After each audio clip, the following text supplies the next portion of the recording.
At every Mass, we hear the words, "Lift up your hearts." Our response is somewhat automatic. We lift them up to the Lord.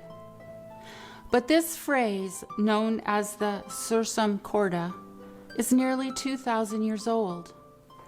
Our ancestors in the faith and our liturgical prayer have summoned us throughout these many centuries to lift up our hearts.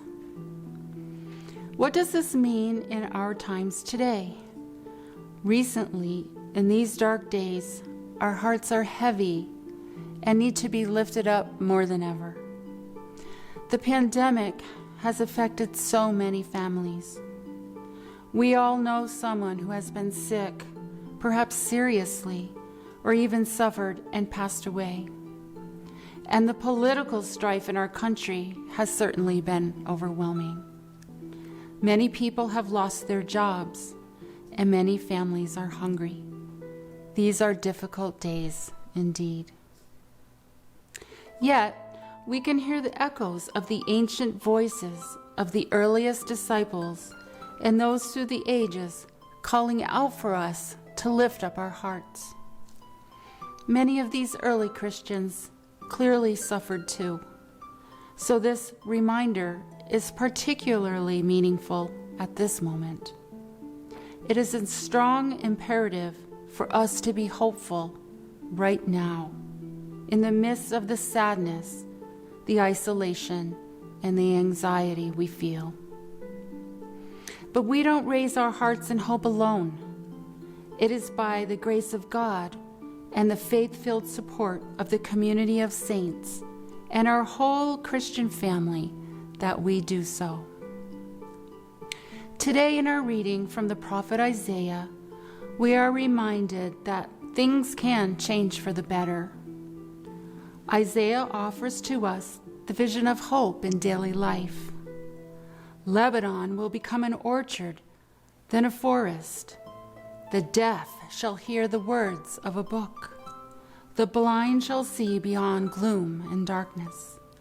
The lowly will find joy in the Lord, and the poor will rejoice in the Holy One of Israel. So where is your heart now? And by heart, I mean the very center of our being, the holy place where God comes to dwell. Where is your heart now, in the midst of illness, unemployment, and hunger? Where is your heart now, as the long dark nights may allow the pain, sadness, and loneliness of our lives to resurface?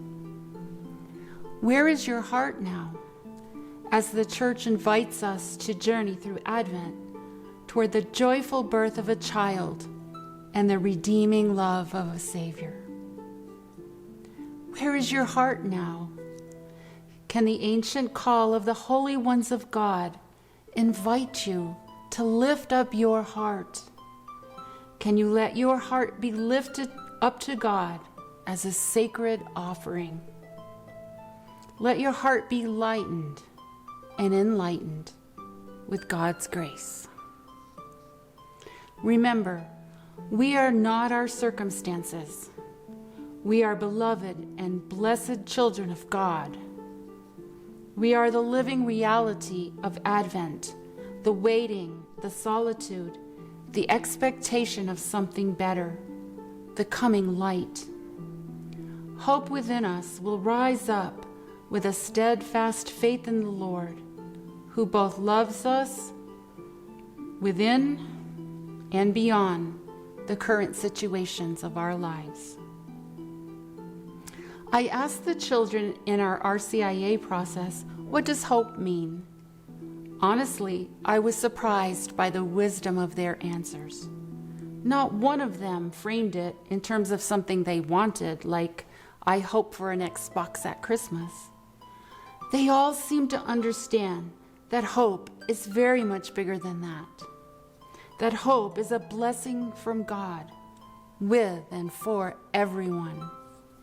Hope is the placing ourselves in the hands of the Lord and connecting ourselves to our best vision possible for ourselves, our loved ones, and for the world. Hope is the expectation that all will be well and that God is with us in our longings. The first week of Advent gives us the chance to do this, to light the first small fire and embrace the dream, the vision, and the faith-filled knowing that the magnificent light of the world is sure to come. So let us take some time to prayerfully lift up our hearts, to offer to God the joys and sorrows within it, and to let our hearts be filled with the hope of the light of the world, which is surely in our midst. Sursum Corda.